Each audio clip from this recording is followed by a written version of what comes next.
with me while I get myself kind of finalized.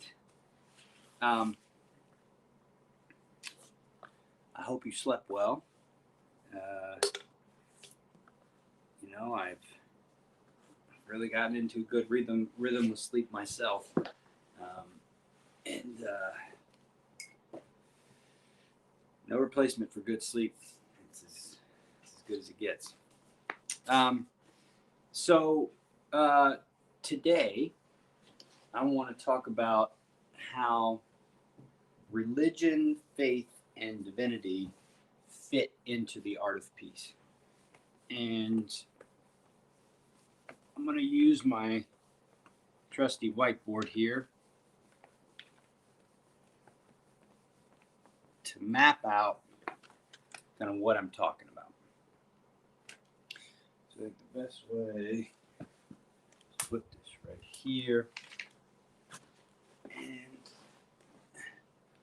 let's do, we got purple. Okay. So let's just go over kind of the structure of human experience, right? So what's the best way to do this?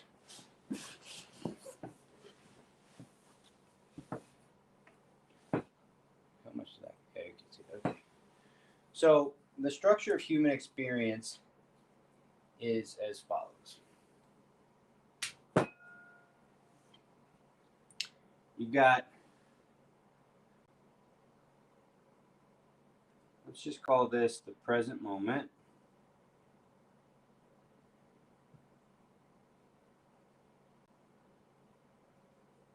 Okay, the present moment. So this, in a sense, is everything. So the present moment is all there is at all the time. My wife would make fun of me if she saw my hair right now. The present moment is all there is all the time. Okay? So when we talk about mindfulness, we talk about becoming present. We talk about kind of getting to this space, getting to this present moment. Make this bigger so you can see it.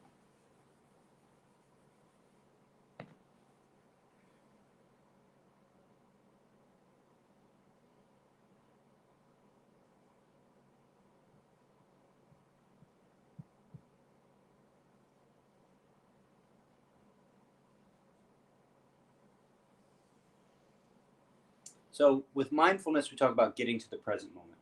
It's all about getting to the present moment because once you're in the present moment, you can kind of see what you're bringing to the table. Now, what do you bring to the table from the present moment? So the human experience of the present moment includes your mind,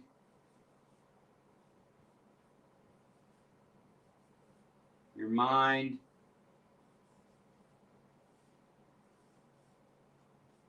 body, and you see it down here, your spirit.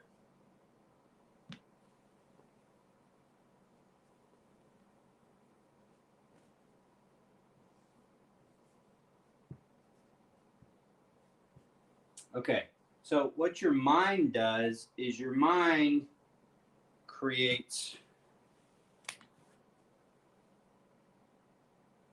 the narrative / story, okay? Your body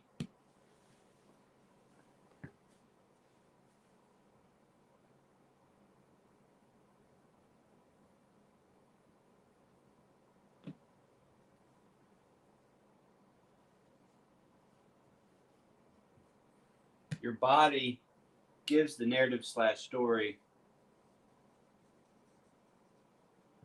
sensation. So this and this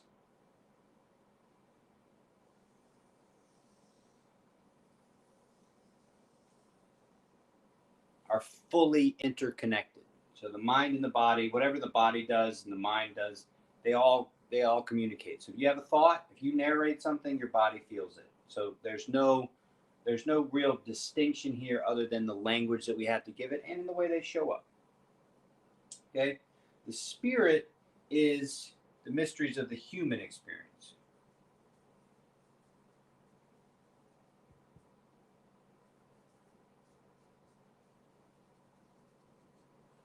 Okay, I give spirit its own kind of spot, largely because you can cultivate spiritual types of skills, kind of like the way you can cultivate skills with your mind, you can cultivate skills with your body.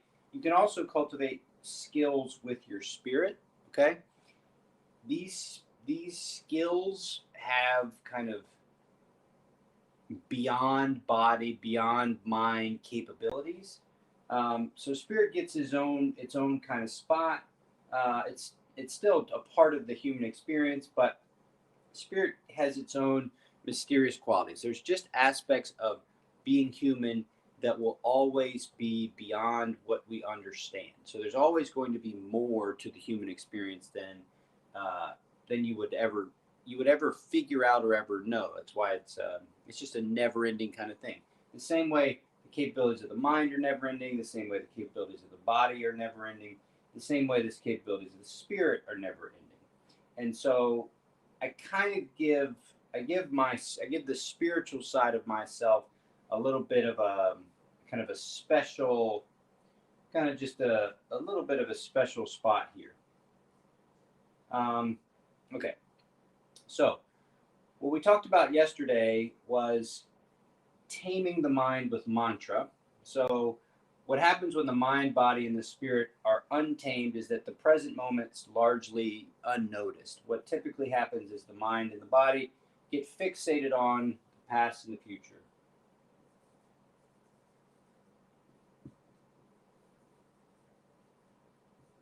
Past, future.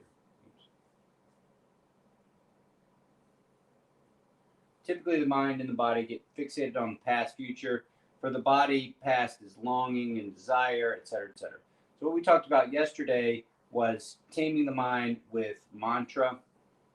And the reason why you want to do that is because once you do that, you can get into the place where the present moment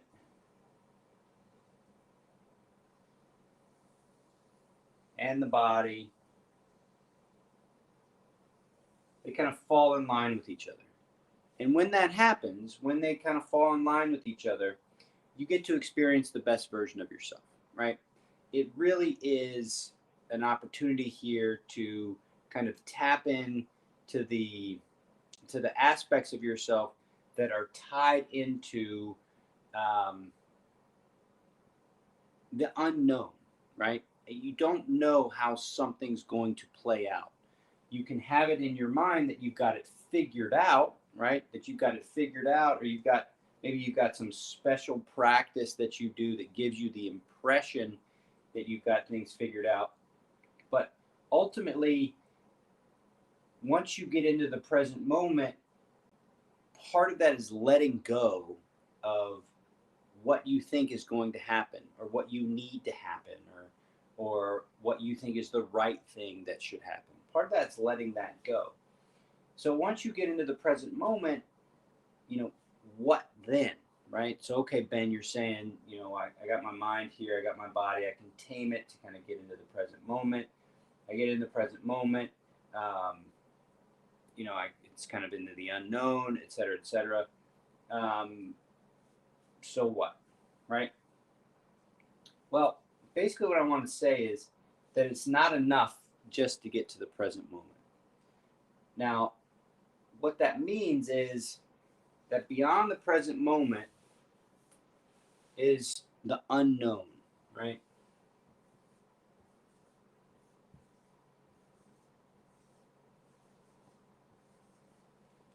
That's the unknown.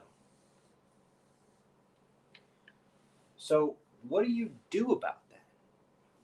If I'm telling you that you can't just rely on your mind and your body to kind of get you through, right? I mean, it can get you to the present moment, you kind of surrender to the present moment. Then what? Well, there's the unknown. So inside the unknown, you actually have a couple options for how to participate. You've got inside the unknown, you've got kind of the there's nothing out here.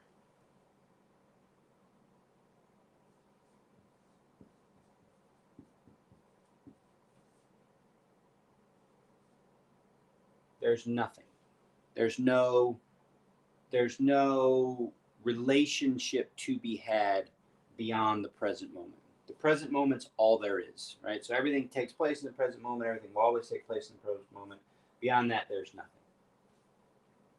So you could have that. You could have that relationship to the unknown, and I think a lot of people have this relationship. I think there's the nihilist.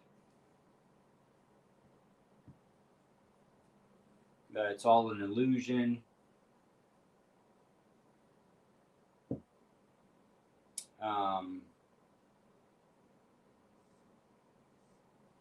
And I get that. I understand that. It makes sense. Especially if you're heavy in mind.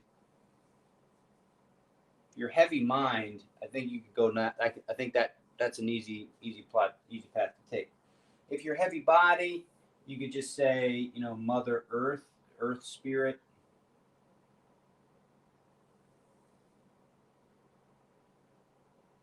Just Mother Earth. Kind of. So this is spirits. Everything has a spirit, right? The spirit of earth, the spirit of the woods, the spirit of nature. So Mother Earth's real nature heavy. Okay. And then there's also, which it kind of feels to me as I start to kind of get deeper into this, there also feels like there's God, right? So let's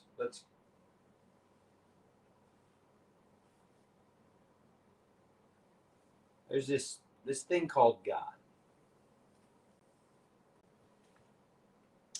And the question is there any reason for me to want to interact with this thing called God? Is there any kind of notion of why I should participate with God? What's the deal here? Like, what do I do about this? So my relationship to God started within the Catholic narrative. So for me, for Ben, it was a Catholic story, or you could say the Christian story.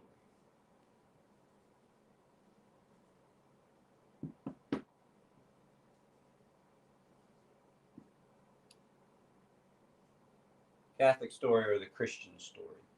And that's how I was raised. That's how I was brought up. I rejected that story after my brother died and really moved away from studying kind of God in the context of Christianity and went further east and started studying God in the relationship of kind of Eastern philosophies for interacting with what's beyond the present moment and what's beyond the unknown. And so my experience was this kind of roundabout kind of thing. Started out Catholic, kind of rejected that for a time being, went east, studied there, and kind of recognized that God can take all these forms, these different forms. So from God, I went to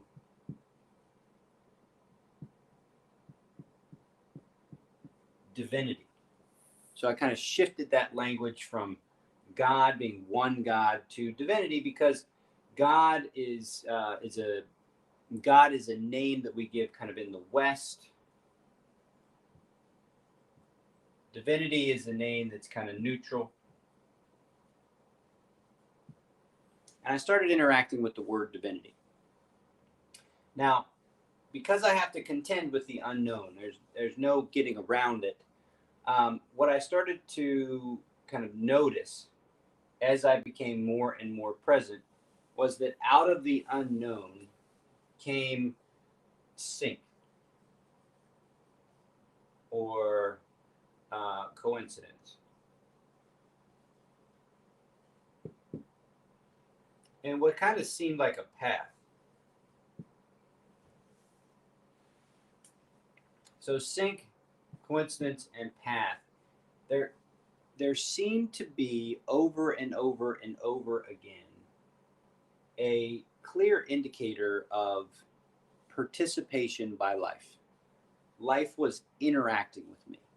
Um, when we did the first Mindful Memorial Day, it was just one thing syncing up after another, and there was so much momentum beyond me that mostly what I did was I just fell into it. I fell into these relationships and these experiences that were just amazing. And then when we did the actual event itself, honoring the dead, the the the coincidences that showed up, the people that showed up, how they were impacted by honoring the names, it was divine. It was beyond, right? So for me, this experience of the unknown is encapsulated by this God and divinity. Okay. So it's for me that this is just there. The unknown is for me, this is not an illusion. It's not nihilism. Now, I know for some people it is. It's cool.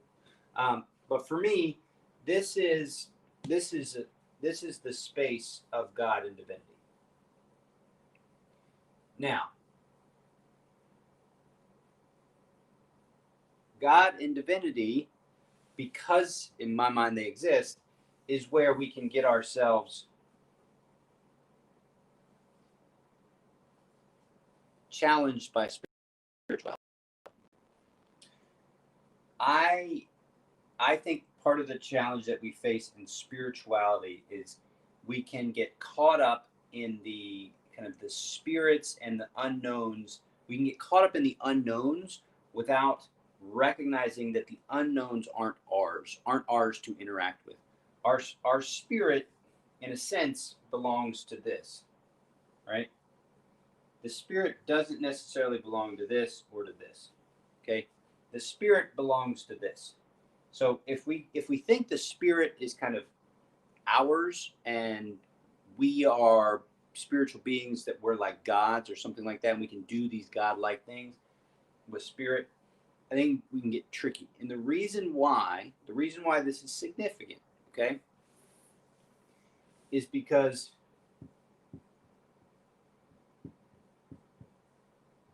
faith. That's the challenge, okay?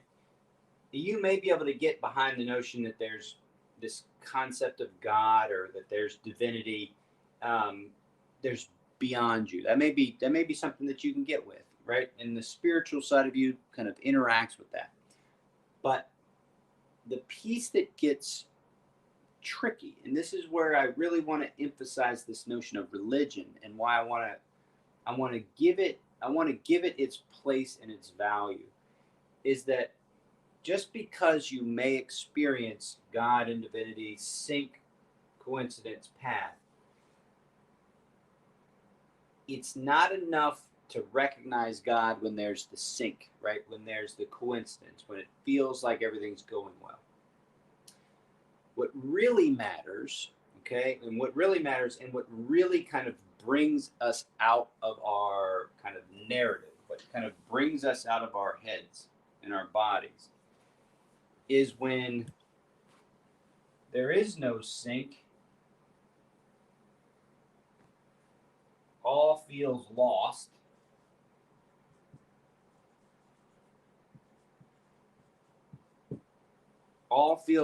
when you are in the depths of darkness, hell.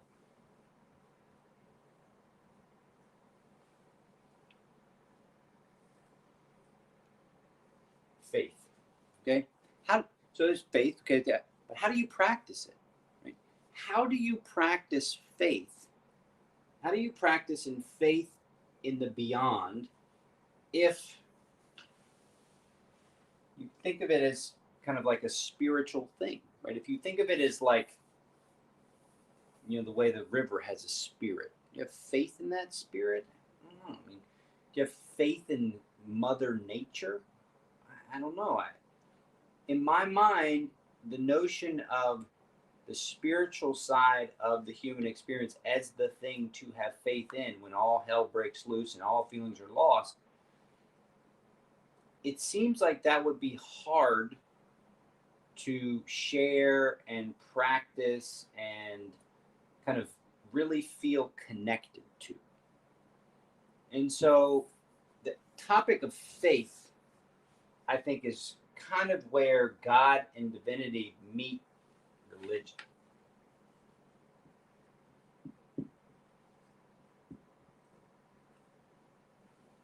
Okay? So religion is the practice of faith. Now, if mindfulness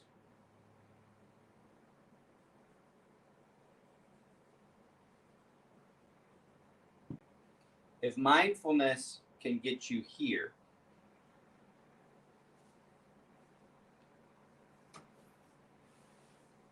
faith, God, and divinity, I feel like can kind of get you the rest of the way.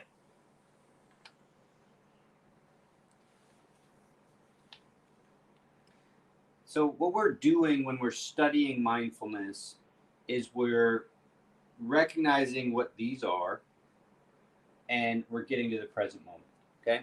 Getting to the present moment is very, very helpful. It's very helpful. But to me, this has just come about through the experience itself. Every single time, or every phase of my mindfulness experience has led me to this kind of question of the present moment is bigger than what I'm aware of. There's this unknown space. How do I interact with it? And for a long time, I resisted the whole religious kind of space. I resisted faith. I resisted religion. I resisted calling the unknown God. I resisted that notion. And I'm not quite sure exactly why I did it. I think partly because I thought there was more to this, my spirit than I realized, or I'm not really sure. But anyway, what has happened to me over the experience of the pandemic is this need to practice my faith, because what I see when I come to the present moment is the best version of myself, right? So the best version of myself, taking that forward, envisioning it as related to something more, embodied by sharing it with others, beyond myself, right? Just getting beyond the self, like part of what mindfulness is beyond the self. So that narrative, the story, the sensations, they become less identified with. And then the question, well, what do you identify with then? And so the question of what to identify with then is some kind of expression of divinity. Okay. And then, so now I envision that beyond this self is this divine essence. Okay. So how do I share it with other people? And what's it for? Well, it's for your relationship to this divine thing that's beyond you, and you share it with others through religion. That's particularly through sharing it through faith, and you get to practice it. And what I've come to realize is that it's not enough to just be able to tame your narrative, tame your story, and tame the uproar that can show up in the body, et cetera, et cetera. It's also important to have this larger relationship to the unknown. And there's a lot of ways to do that, but I really wouldn't discount religion. I would not discount religion. I know we talk about religion as all religion starts wars, et cetera, and that's true. But part of what that indicates is that religion helps foster faith and belief, and faith and belief is what gets us through the hard stuff. Like coming to the present moment, being present, managing your stress, understanding your biology, all that other kind of stuff. You know, you can do all those things, but it it it may not be enough when things start to fall apart, and they will. Like it's not a matter of question. It's just a matter of time. They will start falling apart. And what do you do about that? What community do you connect with, and how do you participate with this kind of falling apart? And I think you really need something to believe in. Now, I don't know what that is for you, and it doesn't really it's not Armor Down's goal to encourage you to any particular religion. But I do think that you should be thinking about this, practicing your faith and practicing a relationship to what's beyond. I mean, uh, calling what's beyond God is just language. I mean, whatever. But practicing and participating, believing in something beyond yourself, believing in a kind of ideal and a story that has deep meaning for you, I think that's really, really important. And I think getting away from it and kind of moving into this space of there's nothing, there's just the intellect, there's just what science can show me, et cetera, et cetera. I think it just doesn't have the legs that faith, God, and divinity do. It just does not have the science. Science has the resources to explain a lot of the unknown, but so much of science explains what's repeatable, right? So these are the things that can be studied and repeated. It's part of the fundamentals of science. But religion, God, divinity, faith, that's interacting with kind of unbelievable moments that show up and never happen again. I mean, this is beyond that, beyond science. And so I encourage you to explore this aspect of your human experience. And I really feel it now when we do Fourth Bell, and I in my mind I'm not just pushing out goodwill vibes. I'm connecting to the greatest of all goodwill, which is divinity, God. And I just wanted to be more clear about Armor Down's position about faith, God, and religion, just so that as we evolve and as we grow, um, it's kind of on it's on camera that it's not one particular religion we support, but I encourage you to have a relationship to whatever language you use to describe God, divinity, and faith. It'll make the path a little bit easier, and there truly is, from my experience, a relationship to be had that's interactive, and it shows up in ways that are really just fascinating and awe-inspiring and wondrous and worthy of praise and worship. And I know those words are triggering, and I know they have a lot of connotations, but find what works for you. Find the path that works for you, and get on it. And the coolest part is the mindfulness fits right in. Like, we were talking about mantra yesterday. You go to a religious ceremony, a religious experience, there's so many things that are done specifically to bring you into the present moment and open your heart, right? It's all, I mean, that's what it's made. I mean, that's what it's for, right? All the things that science says goes on in our brain to give us all these great things to help us with stress and all this other kind of stuff. are all the same kind of things that kind of are the stairway to heaven, right? The stairway to God, which is, you tame the lizard brain, you connect to the limbic system, you get to the prefrontal cortex, and then your heart opens, and then you feel this change in your inside. Well, it's just oxytocin being released into your bloodstream. Yeah, well, maybe. Um, so um, I'll leave it there. I'll read the stanza, and then we'll do the practice. Um, but just know that it's not one particular religion. It's just that we encourage you to really think about a relationship to the unknown that uses a language that you can share with others, and that has practices that you can share with others, and that it's specifically geared towards kind of this relationship to the beyond, that supports you and gives you a sense of faith and optimism that there's something out there that cares about you, that's looking out for you, that wants the best for you, and that you can trust and believe in when times get really, really tough. So I'll just read the stanza because this is where it fits into the art of peace. The art of peace that I practice has room for each of the world's 8 million gods, and I cooperate with them all. The God of peace is very great and enjoins all that is divine and enlightened in every land. So, how do you explain awareness of and acceptance and faith in the beyond without saying a particular way? That so what O Sensei says in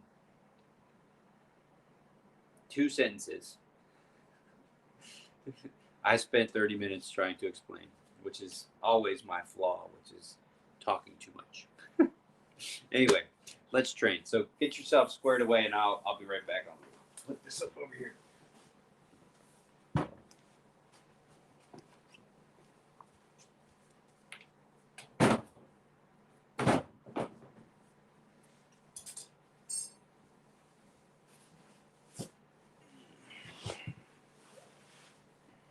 All right.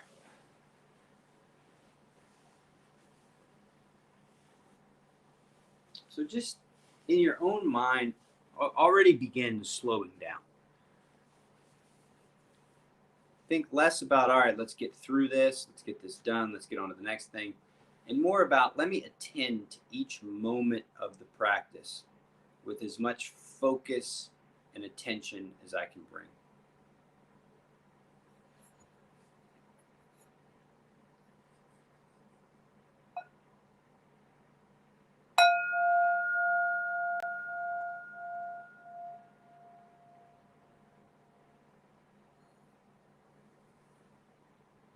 So what's the first thing that shows up in your sensorial awareness? It's always the sound of the space heater.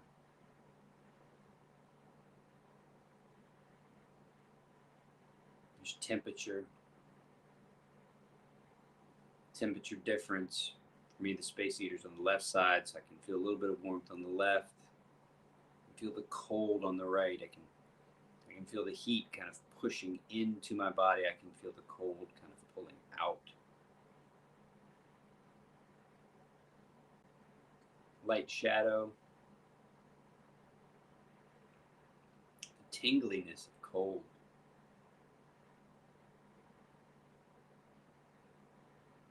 Noticing my socks around my feet. It's quiet in the room.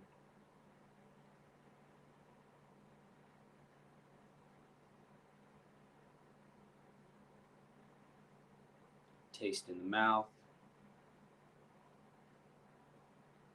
Smell.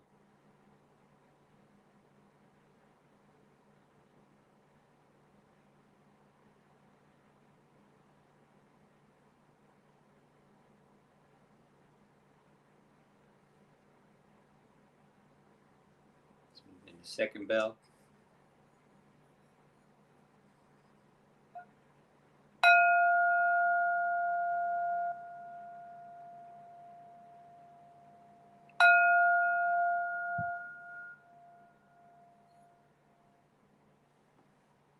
Noticing ground, what's beneath you.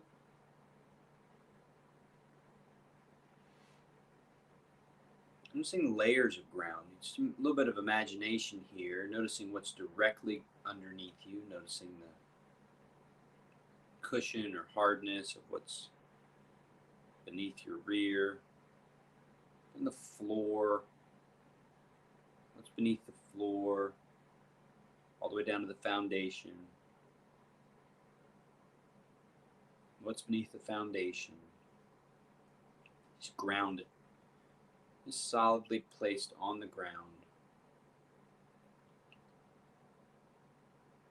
Moving up to pelvis. And just as you get to pelvis, imagine moving your pelvis, or not imagine, but move your pelvis a tiny bit. So it's kind of like tucking the tailbone under and pushing the rear end back. And just kind of a tilt and tuck. Reach and tuck. Imagine you have a tail pointing out of your tailbone and you're kind of moving it to the left, moving it to the right, just kind of moving it around, moving your rear end around, that base of your spine around, and then establishing it in a still position. From there, move up to your core.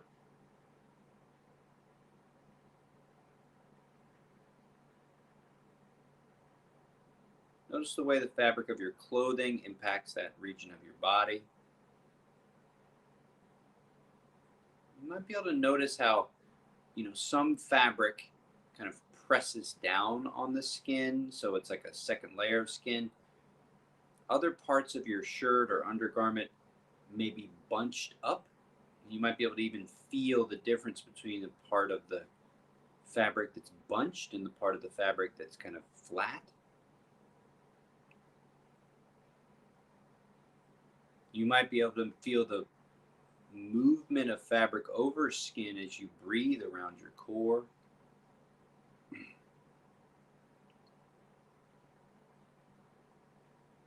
From your core, move up to your heart space.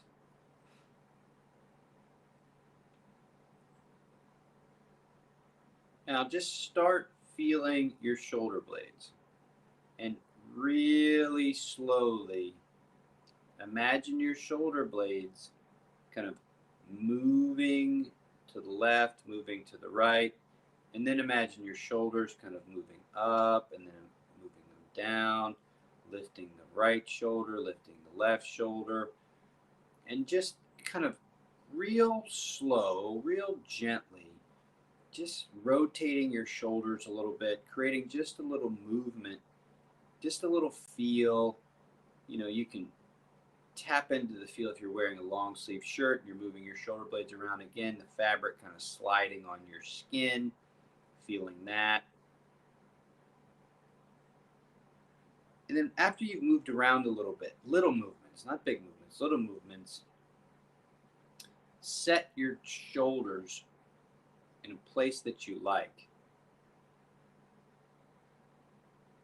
Then move up into the throat.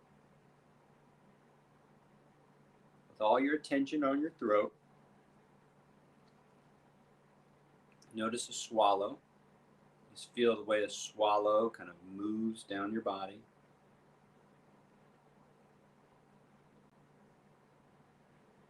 After you've tuned into a swallow, notice the movement of breath up and down your throat, a little fluttering feeling of air.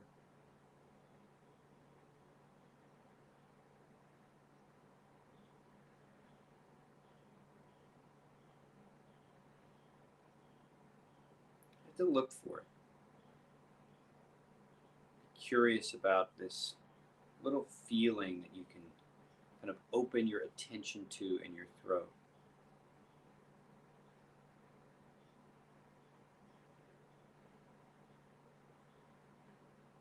Top of the head, top of the spine, taller by a millimeter. Feel your face, soften your forehead, soften the muscles behind your eyes, soften your mouth, soften your jaw.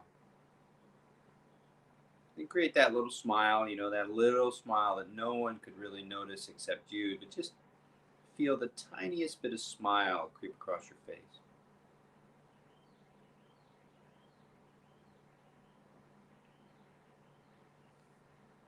Let's move into third bell.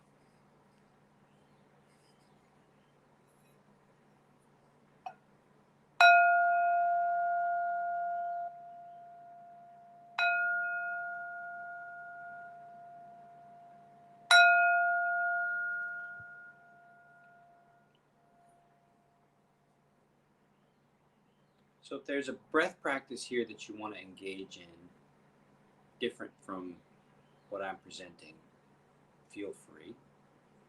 Otherwise, just take a second to just feel your breathing as it is, just the baseline. And then when you're ready, make your next inhale as long as you can. So really feel the body expand as big as possible with your full inhale.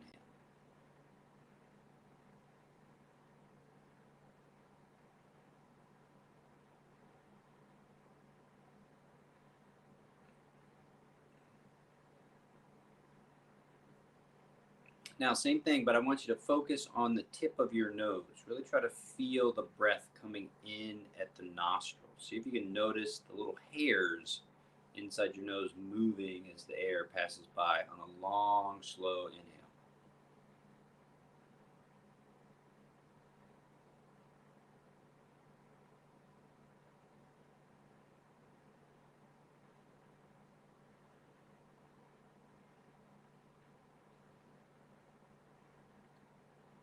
Now, long, slow inhale. Feel the breath moving in. Now, see if you can feel the breath travel up your nose and move into your skull between your eyes.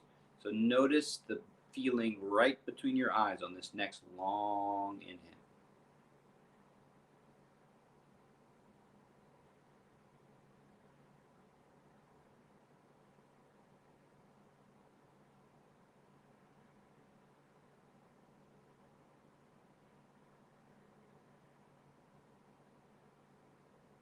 Now, next, notice nose in between the eyes and now down the throat. So see if you can stay tapped into the nose, going up the nose, breath going into the skull between the eyes and then down the throat. See if you can tap into all those spaces at the same time on your next long inhale.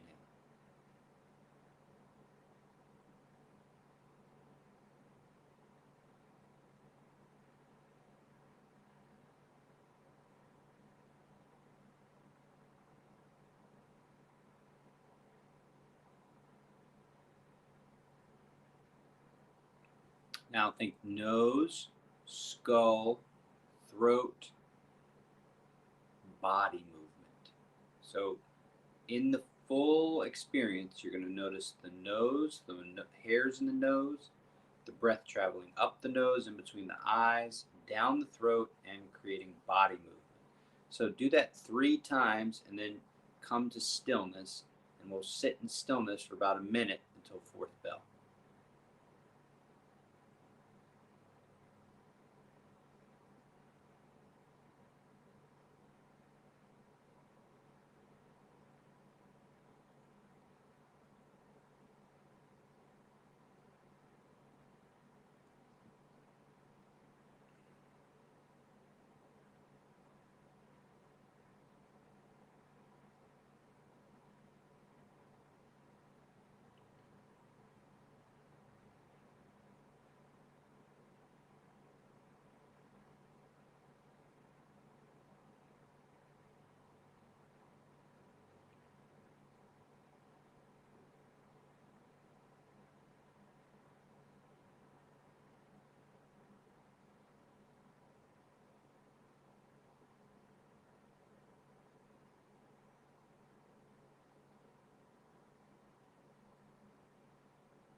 So fourth bell is where we focus on putting the goodwill in the practice to use. And so here's a chance for you to play around with your hands. So you can go, prayer pose, which is just, putting your hands together. I've been playing around with creating the heart mudra, so creating the hands in the shape of a heart. I'm going to do that again, but feel free to put your hands however feels most comfortable. And in your mind, start to cultivate things that you're grateful for, maybe things that just happened yesterday. And as you think about those things, feel free to just say them in your own mind silently to yourself, or say them out loud. So I'll give you an example. So yesterday was a special day. I'm so grateful for the experiences I had yesterday. I'm really grateful for the connections that I made. I'm grateful for the time I got to spend with my family. Grateful for the good food. Grateful for good coffee. Warm house. Great fire. So from here, you go into the sending of this goodwill out. Now, again, here's an opportunity here. If you do have a religious practice, if there is a language that you like to use to expand this feeling in your heart to others, by all means, use that. For me, my goal is to always be kind of open and neutral. So I typically will not use any kind of religious language, but know that that's only because to create a neutral space, but I'm fully in support of any type of language that you could use here. So pushing that goodwill from your heart to those that may need it. So in your mind, who's struggling right now? Who's suffering? Maybe it's you. Maybe you want to put it back towards you. But in your mind, send this goodwill out to others who can use it. And so I'll kind of language it in a neutral way. But all the first responders out there that are dealing with the onslaught of the pandemic and its incredible climb and pressure that it's putting on so many people. So I ask that my goodwill, or I imagine my goodwill shooting out to those people, just knowing that there's someone out there that cares and wishes the best for you and wishes good luck. And then, of course, to finish the practice, do so intentionally. Take 2 breaths, and on the second exhale, drop everything back to neutral.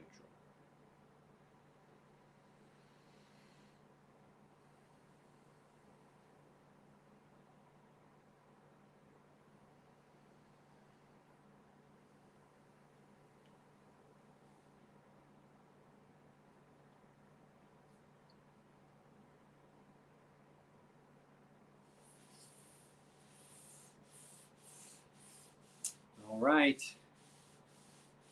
Well, thank you for sharing the practice with me. It's always a wonderful thing to look up and see that there are people participating at this early hour. And so thank you for that. And then it's also really awesome to see the views go up on social media, the tracker, and all the likes. All those things are just so motivating. So thank you for participating. It's very much appreciated. I hope you have a great rest of your day. And as always, I'll see you tomorrow.